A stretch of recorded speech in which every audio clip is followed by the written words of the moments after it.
Magandang umaga mga ka-happy hour. Narito ang mga balita para sa MBC TV Network News Update, 11 AM edition.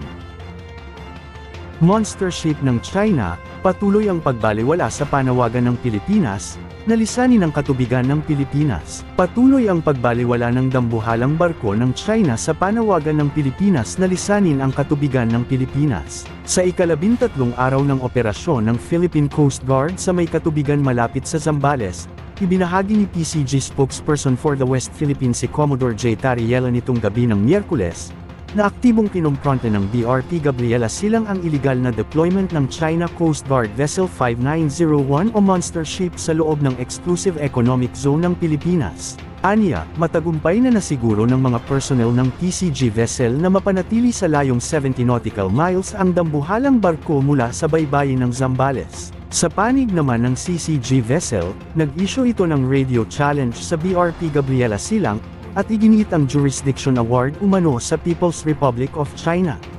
Tinugunan naman ito ng personnel lulan ng BRP Gabriela Silang sa pamamagitan ng radio challenge at inabisuhan ng monster ship na nasa loob ito ng EEZ ng Pilipinas, tinatayang nasa 60.01 nautical miles kanluran ng Capones Island, Zambales. Kaugnay nito, iginiit ng PCG na hindi ito matitinag sa misyon nito na protektahan ang maritime interest ng bansa at pagtibayin ang soberanya, sovereign rights at maritime jurisdiction sa West Philippine Sea.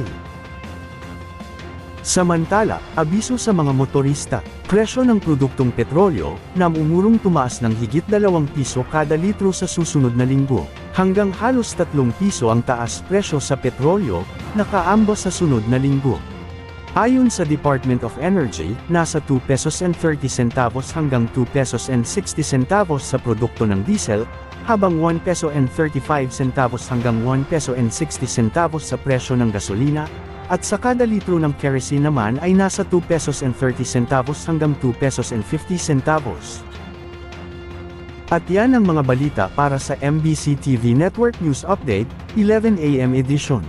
Abangan ang mga susunod na balitaan mamaya, para sa 2 PM edition.